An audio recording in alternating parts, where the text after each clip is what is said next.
We live so much of our lives now online, it's inevitable that we have to divulge some personal information in the process. But that doesn't mean we should be held hostage to unscrupulous scammers. My heart dropped. I can see the transactions coming out of my bank account, 5,000, 10,000. The horror, the act. They got done up like a kipper, basically. In the last year, the UK has lost almost £500 million to internet scams. I saw my balance and it said 0. I just felt physically sick. I've lost all this money. You've not lost it. It's been stolen. The scammer's victims are left out of pocket and vulnerable. It starts to make you doubt almost everything. These guys out there know so much about me and I've not given permission for that. I felt stupid. I felt like completely humiliated by it. My mum Mavis and I are uncovering invaluable lessons for all ages as we look how to stay safe online and avoid the fraudsters' traps. The more information that the scammers have on you, the more problems you have. The bank will never, ever ask you to move money. As well as meeting the people working to apprehend the fraudsters responsible. So we can protect ourselves from the dirty, rotten scammers.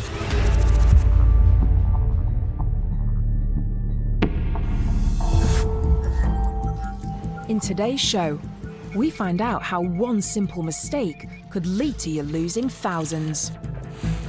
In the midst of my utter panic, I couldn't see straight, I couldn't hear straight. We learn how data breaches can occur. They have systems that automatically scan websites, scan companies' computer systems to find ways in, to find holes.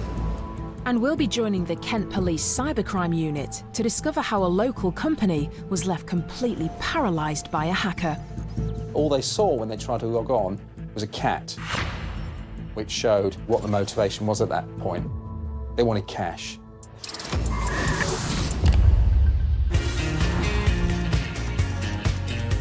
Finding out you've been scammed is a bitter pill to swallow. We feel stupid, we blame ourselves. And it only takes a split second and a scammer can change everything.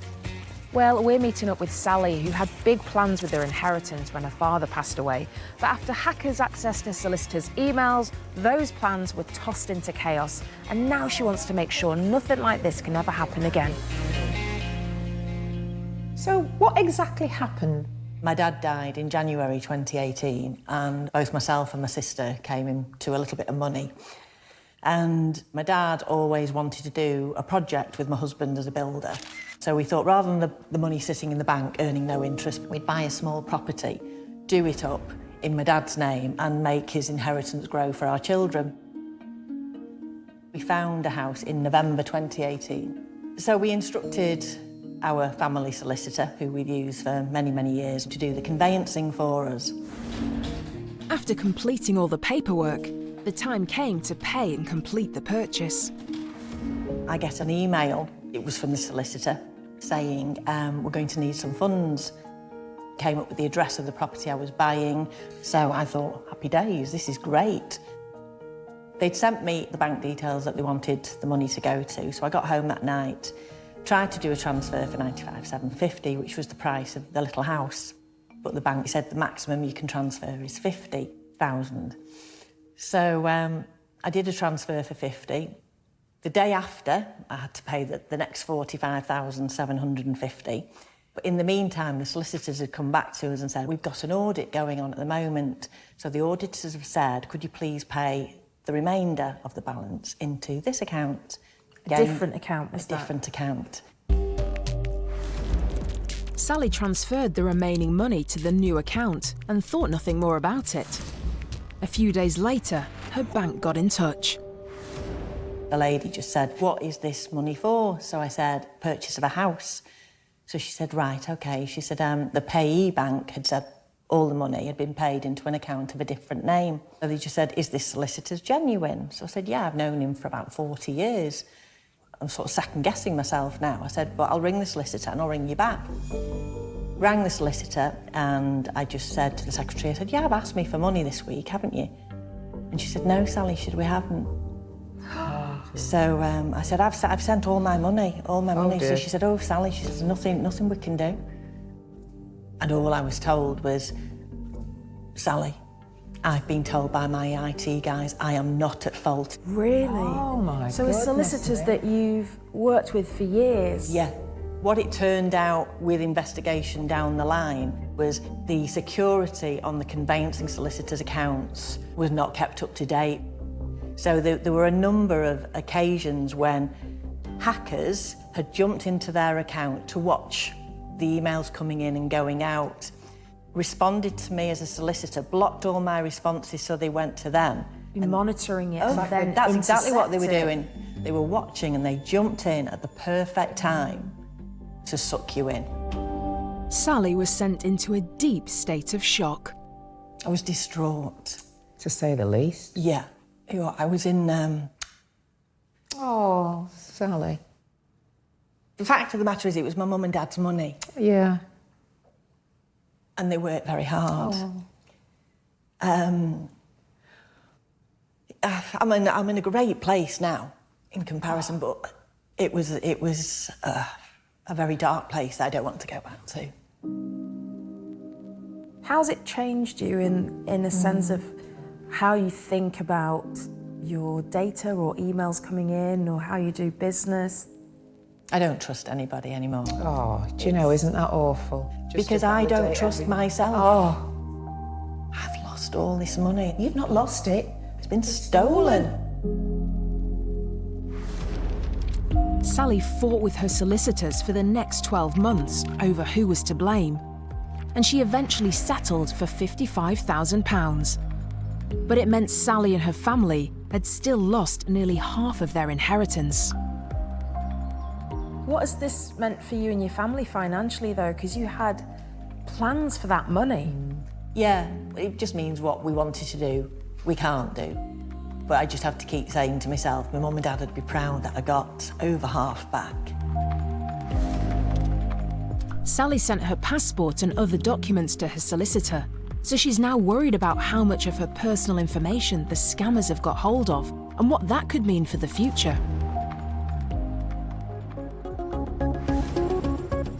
So to help Sally feel more secure going forward, we've tasked our elite team of ethical hackers to the case. This group of internet experts use the scammers' tactics against them to tackle their criminal behaviour. And they'll be digging deep into the cyber underworld to see what the scammers have on Sally. What information would you like to find out?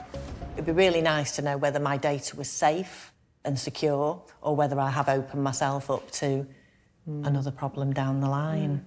Well, we'll definitely do our best to see what's out there and give you See some what answers. we can do to help. Thank you. It's answers that you want, isn't it? Closure. Closure, exactly. Yeah. We'll catch up with Sally later to tell her what our ethical hackers have managed to discover and how she can protect herself in the future.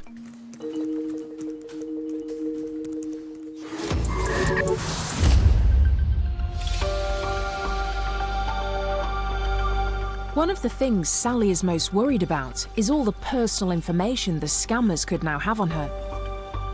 So I want to find out how valuable it is to fraudsters and how we can make all our details more secure. I've come to see journalist and tech expert Jeff White, who can offer up some answers. What about data breaches in companies that we might be associated with? How does that affect me as an individual? When a company gets hacked and when they do lose information, particularly if it's email addresses, which is one of the most common things that's stolen, that's going to fuel a whole bunch more spam. But the key thing is, if data's leaked from a company, just keep a really beady eye on your email inbox, on your text messages and your phone calls, and just take everything with a pinch of salt. Don't be tricked by those fake messages that come through, because it could have been the information stolen from that company that's being used now to send you dodgy messages. Are we equipped to deal with cyber fraud? Look, the depressing answer to that question, in my view, is no, we're never going to get ahead of the hackers. They have systems that automatically scan websites, scan companies' computer systems to find ways in, to find holes. And often these holes are software glitches that are out of date and old. So had the company updated its software, they'd no longer be caught out by that. But the hackers find something that the company hasn't spotted, and that's their way in. It's a pretty much constant process. If you could warn people, Jeff, on what to do and what to not do in order to stay safe online, what would you say? There are 3 things you need to do. Number 1, look at your email inbox and your mobile phone text message, your social media inbox. Look at these with a bit of suspicion. Anyone can send you an email, anyone can send you a text message.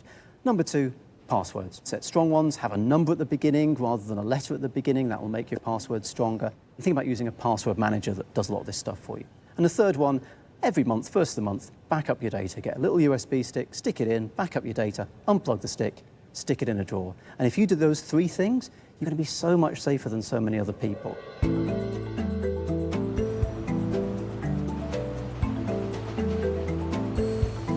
In the first half of 2021, 36 million Brits were targeted by scammers. And you might be surprised by the age demographic increasingly being approached. Before I reveal all, I want to find out what Mum thinks. Who do you think is more at risk of being scammed, younger people or older people? Do you know, I would have thought I'd say older people because we're more vulnerable, but I think, if I had a wild guess, I would say younger people because I think they're online all the time. There's lots of information about them because they just give it freely. They're trusting more. I think younger people. Well, I can tell you that 35 to 44-year-olds were the most likely to be targeted. That stat shocks me because that's, into my age group, 35 and onwards. But think about it, Michelle. Your age group, you've lived through the years where you're going out all the time, you're spending every penny that you've got. Then you start getting into relationships, you're wanting to buy houses, cars, you're saving for mortgages, you're saving for holidays. You're serious now, aren't you, about your lives? So you've got money. If I was a scammer, I'd say, let's get to them. It makes so much sense when you say it like that. There's a lot of kind of appealing factors for a scammer. And actually hearing that stat makes me feel even more aware of wanting to protect myself. And so you should.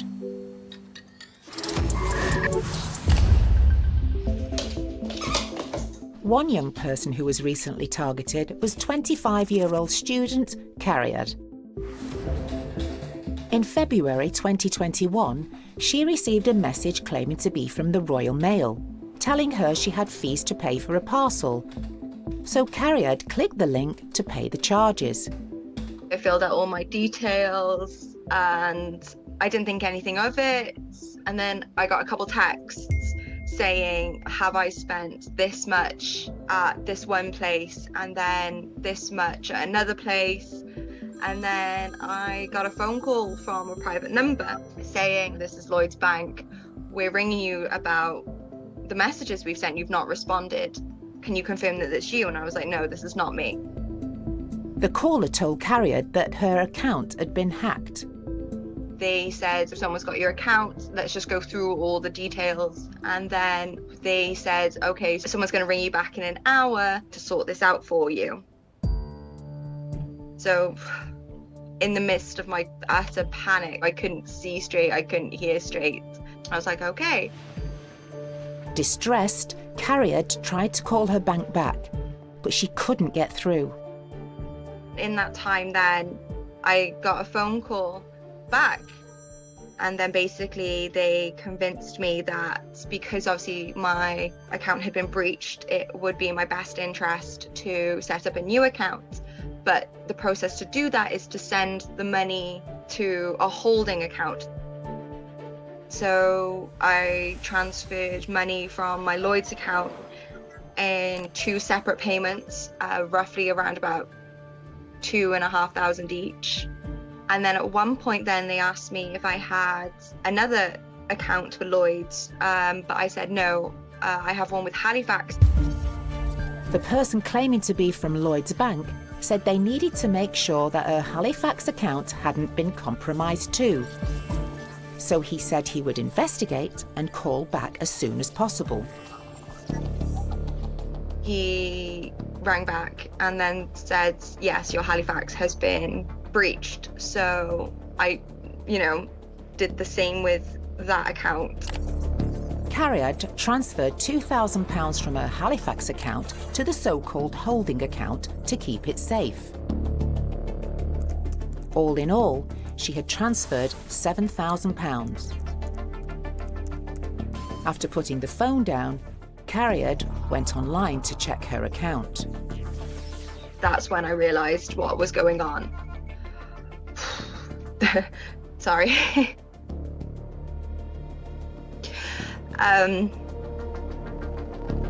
The fraudsters had locked Cariad out of her account and her money was nowhere to be seen.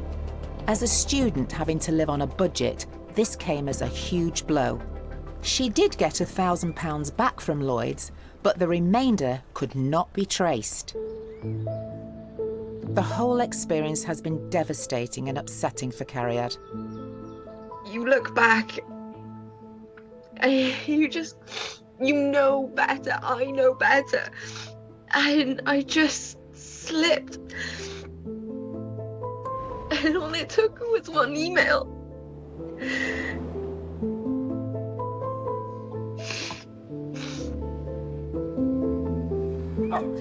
Now Cariad is in desperate need of help to make sure she's not scammed again.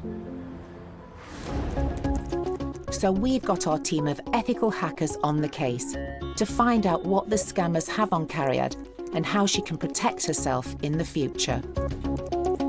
I think finding out how much information is actually online would help me a lot. I'm very conscious of what I put on my social media in terms of the actual private details, and I really hope that they're not out there. We'll be meeting up with Cariad later in the show to reveal just how much of her personal information is out there for scammers to use.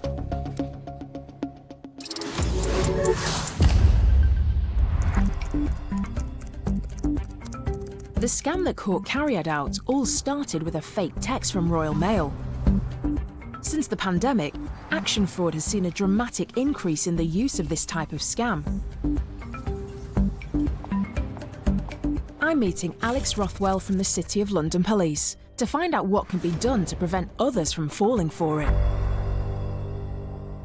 29% of the reports that we have received into Action Fraud have related specifically to Royal Mail and Amazon, but they're both services that we all use on a regular basis. So criminals are very good at understanding the sort of things that would make us anxious.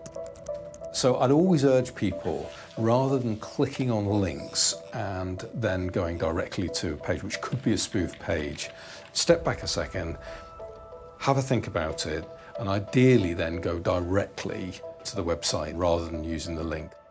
If you've received a suspicious email or message, what is the best thing to do? Emails can be forwarded to report@phishing.gov.uk. Text messages can be forwarded to 7726. That information is absolutely critical because every one of those reports is looked at. We can identify fake websites that have been created, and that's helping us to tackle the criminals and remove their ability to operate. One of the things a lot of people have been talking to us about are safe account scams. So being called up supposedly from their banks and being asked to move their money into a safe account. Is this something that's growing as well? Yeah, absolutely. I think it's really important to remember here is that your bank will never ask you to move your money into different accounts. If it's unsolicited and you haven't initiated, I'd urge people to be cautious about the reason for that contact.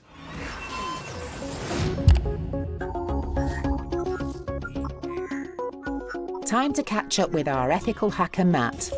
He's been looking into Sally's case. She was scammed out of £95,000. Matt began by looking at Sally's social media. Matt, hello. Hi, how are you doing? Yeah, very well. Tell us what you found. Right, so we found that she's got a lot of family on Facebook and stuff, but she also has pictures from her CCTV cameras up on Facebook, and that probably isn't the greatest thing in the world to be doing. Why? So having CCTV on your property is great, but posting where it is, what it's pointing at, that can actually have the opposite effect because that will just show people where you're not looking. That's really interesting because I've seen people do that on social media before. You don't necessarily think how that could actually be compromising you and your safety. Matt says many CCTV camera systems also run live streams on the internet, which can be hacked into. If she had her CCTV available online, it could also be another method for someone to log into and start watching you from your own CCTV. What, you mean they could log into her CCTV and watch her? It's a potential, yeah, depending on the brand. That is scary. That's really scary. I never realised that. So Wow. what would you recommend, Matt, to keep her safer? So it is that thing of making sure that your passwords are unique if you are using these CCTV services, all of these things. Well, it makes me feel quite nervous listening to this sort of information, but, I mean, it's great information, Matt. If you have a CCTV system that is accessible online or via an app on your phone, then you need to think of it in the same way as all your other online accounts and secure it with a strong password. Thanks so much, Thank Matt. you, Matt. Not a problem. See you Speak to soon. you again. Bye. We'll reveal Matt's findings to Sally later in the show.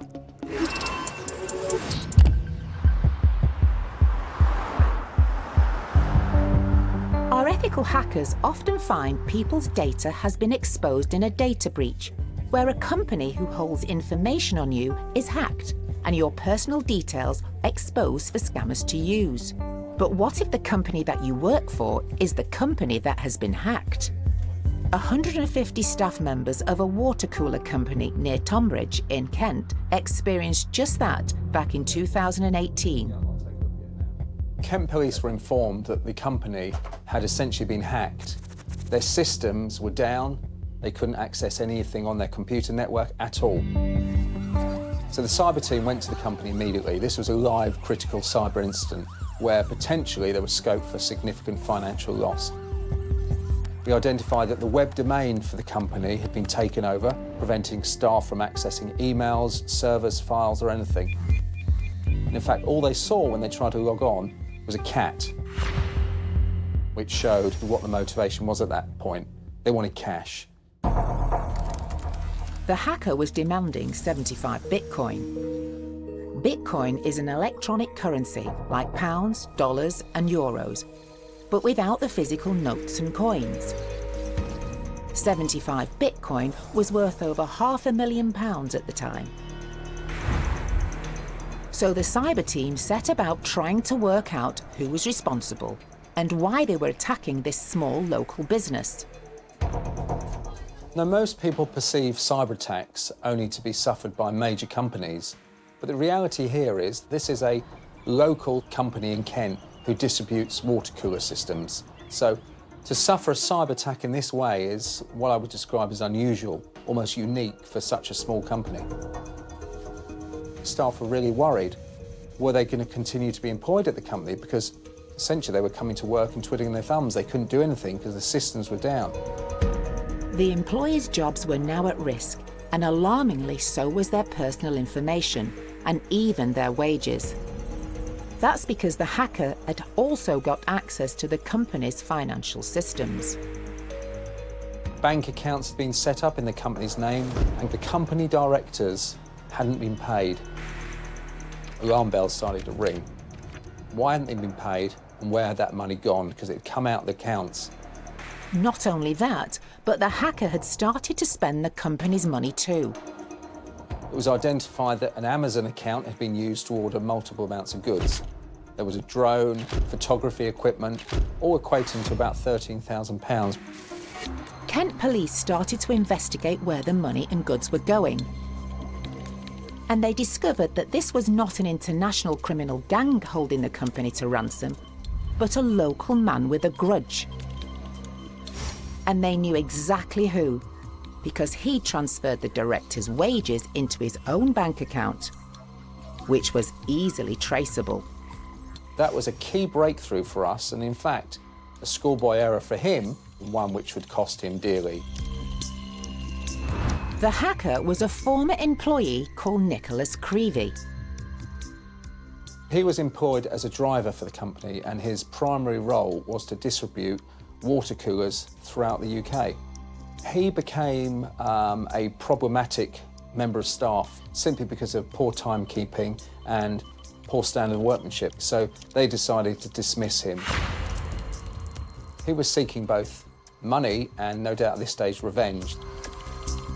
The cyber unit had also discovered that the IP address Nicholas Creevy was using to commit the attacks was assigned to his girlfriend's internet at her house. So after 5 months of investigations, they were finally able to make an arrest. And when we went through the door of the girlfriend's, what we identified was some of the goods that had been ordered on the Amazon account were in fact in the garage.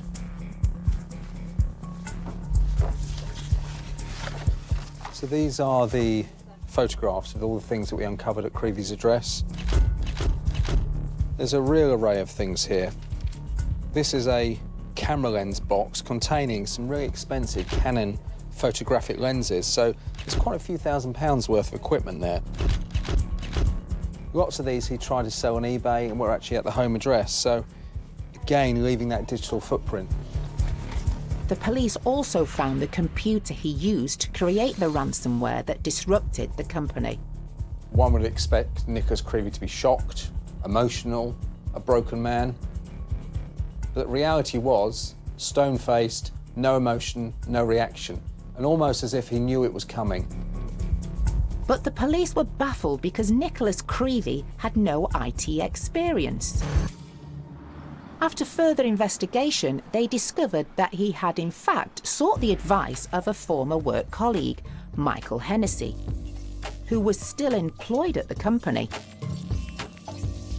Mr. Hennessy, he went on to explain to Mr. Creevy that in fact he'd accessed, through backdoor methods, their public servers which were holding private information which were easily accessible. And that was that information which motivated and probably got Creevy thinking, how can I exploit this to potentially disrupt this company so I can seek revenge? In July 2021, Nicholas Creevy was sentenced to 2.5 years in prison. And Michael Hennessy was given an 18-month suspended jail sentence and fined £5,000. This is a message to anyone who's involved in cyber hacking. It's not an anonymous crime. It can be traced back to you. Cyber security experts will investigate and they'll pursue anyone involved in this form of criminality. And you could face a significant jail term as a result.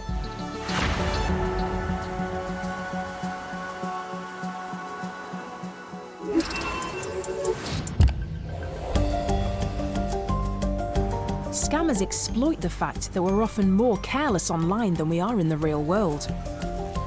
We wouldn't leave our front door open, or our purse or wallet on a bar, for example. So why are we so casual with our online security? I'll ask my mum.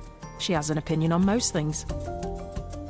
Why do you think people are generally less vigilant in the virtual world? Do you think it makes you behave in a different way?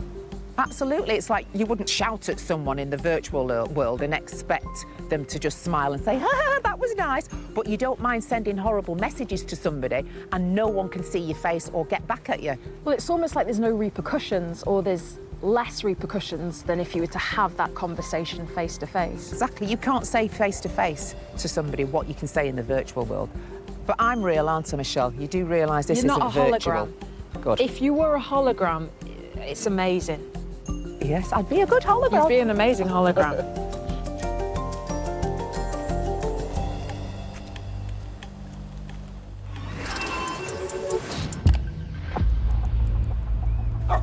Earlier, we met student Cariad, who was scammed out of £7,000 when a fraudster convinced her to transfer all her money into a holding account. I just slipped. And all it took was one email. Our ethical hackers have been looking into what happened to Cariad, and Matt has discovered something key. Cariad has been part of several data breaches, so her location, her passwords, her physical addresses have been leaked online, and that means that people can look up these data breaches and find out information about her. What would a hacker do with that information? What are they able to do with all that information? So with the passwords, for example, they could try that password on a couple of other sites. So let's say banking apps, PayPal, some of these quite important ones that you want to protect. And if you're reusing that password, then they're into that account. This was the first of many things Matt discovered. And so Cariad has come along to find out just how much she's been exposed. And crucially, what she needs to do to protect herself from further scams in the future. Our experts have been looking into your case and the information that's available about you online. Thank God. Would you like to know what we found? I would, kind of. I'm scared. It's good to know. It's good to know, isn't it? Now, when the scammers called you, the second call came from what appeared to be from your bank, is that right? Now, when they called, they asked you to move your money to somewhere where it would be secure? Yes. This is a very clever scam. It's called a safe account scam. Now, banks have told us they would never ask you to move your money into a safe account. It's simply not what would happen. I was just so focused on the fact that I've spent 2 years saving money to support myself through university, and then it was just gone. I mean, it was hard for you to know it because they were calling from your bank's own number, weren't they? Yeah, literally just said Lloyds. And I just thought nothing of it. It's a tactic called number spoofing, where scammers can actually pretend to be calling from any number. Is number spoofing something that you'd heard of before? No, that's the one thing. All the red flags came up, you know, looking back, you kind of like, I know this, you know it. That one thing was the one I didn't know that. Our experts have said if you're ever not sure, you should hang up and call the company back on a number that you trust. Definitely. Cariad, I put the phone down to everybody. Don't I, Michelle? Even me.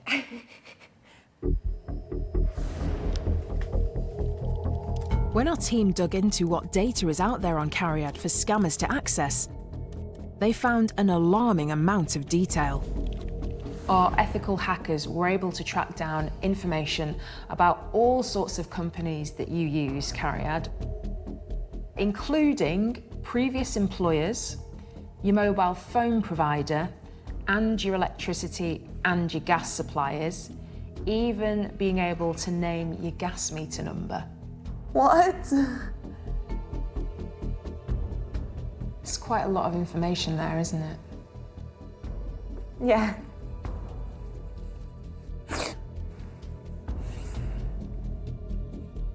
I can see how upsetting it is, Cariad, but honestly, if I had that information just told to me, I'd feel exactly the same. And the fact that someone's got my meter number, it's almost like they've been into my home and read my meter. It's unbelievable. But you know what? It's better to know and be armed with the information, because that's what's going to make the difference for you going forward. So you need to make sure you're always aware of the information that you're making public. Just kind of didn't think it would happen to me.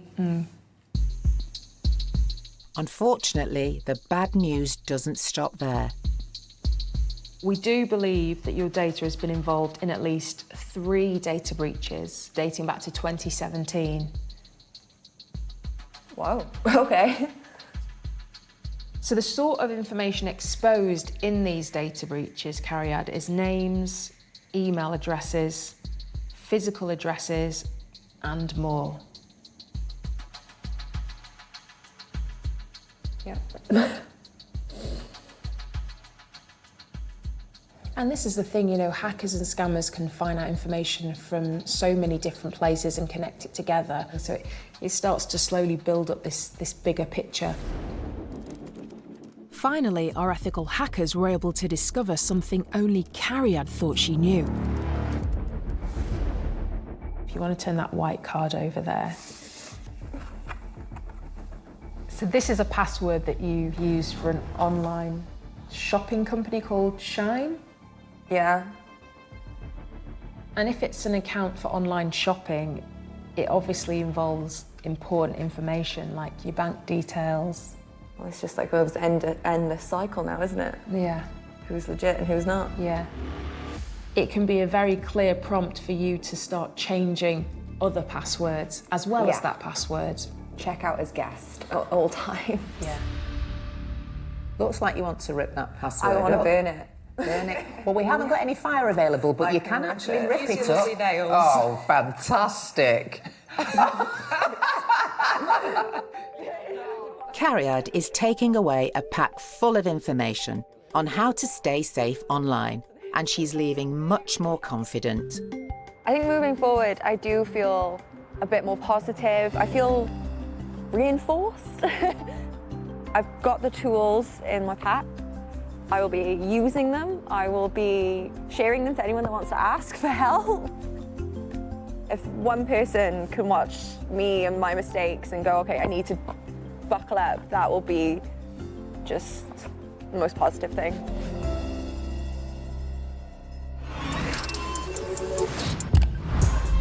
If you've been scammed and want our help to better protect yourself online, then please contact scammers at bbc.co.uk.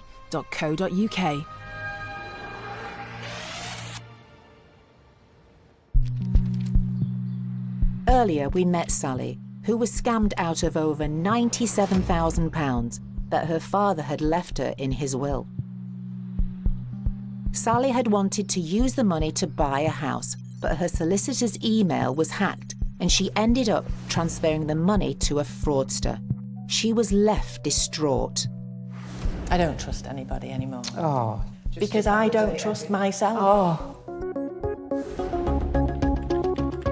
Our ethical hackers have been looking into how vulnerable Sally might be to another scam, and what information is out there on the web for criminals to exploit. Today, Sally has come back to find out what they've discovered. We were able to piece together information to know things like the presence of CCTV at your property. Even with CCTV, you need to be incredibly security conscious, securing your cameras with strong passwords and networks that can't be hacked into. Yeah. And I don't think we normally think about that. With CCTV, we think we're safe, but then we're not thinking what we might also be showing through having those cameras. Just to think that somebody is doing something behind the scenes, you don't think about somebody using it to ill advantage. When the team looked at social media, they were able to find out a lot of personal information about Sally. We also found your email address and 2 different phone numbers. So people whose numbers and email addresses are available to scammers are at a much higher chance of facing malicious texts, phone calls, emails, and therefore naturally at a higher risk of being scammed. I wasn't aware that my email address or phone numbers were available to other people, apart from the friends who I want to have my contact details. Well, I think we all think like that. We don't think we're sharing, you know, that much, but it all adds up, doesn't it? It all adds up, and it's how they use it. I think I'll go and live in a cave. I think I might come with you. I mean, it does sound quite daunting, doesn't it? But the thing is we don't want to live in a cave. So it's like just being armed with the information to stop them sending you to the cave. We've got to make it difficult for them. And it isn't just Sally that could be susceptible to further scams, but her family too. We were also able to see details of your husband and your daughter. We know their full home address and we have a mobile number for each of them. We can also work out their date of births and an email address for your husband. Did you know? No, I'm hugely shocked, and I'm racking my brains trying to think, is there anything I have voluntarily put online that would enable somebody to find out my husband's details, my daughter's details, which is particularly scary. It's just shocking, isn't it? Yeah. That they are able to do that. It fills me with dread. Yeah. It's almost like nothing's private, is it? Nothing. Not unless you make it private. Yeah. Now, Sally, from you, we were also able to see details of your husband and your daughter. And we'd expect that both will be at a higher chance of receiving malicious calls, texts and emails with the information that's currently available. So it's good for them to know about that And as that's well. all my fault. I wouldn't take it down as your fault because we're all susceptible to anything like this. And I do feel quite nervous like you, and you don't want to be mistrusting. No. But, it's whatever we can do to protect ourselves and our family, isn't it? Sally's family also need to look at their social media privacy settings to make sure that they are not revealing valuable information about themselves. As for Sally, when the hackers dug deeper, they discovered even more of her details were available for scammers to use. In 2020, your details were involved in a data breach where email addresses, usernames, physical addresses, and more were released and made available publicly. This came from an online marketplace you'd been using. Does that ring a bell? No. No. You've thrown me a little bit. I don't know what to think about that. And as part of that data breach, something that Sally thought only she knew was exposed. If you could just turn that card over there, that white one.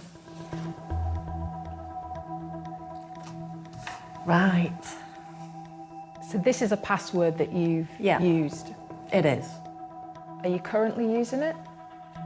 There might be one thing that I use it for, but not for very much longer. What have you used it for in the past? I used it on pretty much everything. What's it like seeing a password that you have been using there? Terrifying. We do believe that there are multiple passwords of yours that have been exposed online. This is just one of them. So changing your passwords completely is really important. I just need to do it, and I will do it. Fighting talk right there, Sally. Yes, it's definitely fighting. I'm full of conviction, and I will do it. Thank you for telling me what I can do to help myself and my family. It's been a lot to take in for Sally, but she's leaving full of confidence and far more knowledgeable than before. No matter how secure you think you are, you're not secure. It's definitely been a wake-up call today, but it's also been beneficial to me because now I can take steps to protect myself and my family. This has been a big learning curve for Sally. She now knows better than anyone how important it is to keep everyone around you safe online. Yes, Sally's story has been so unsettling, and while she's still fighting to get her money back, at least she's now armed with all the information to make sure something like this never happens to her again.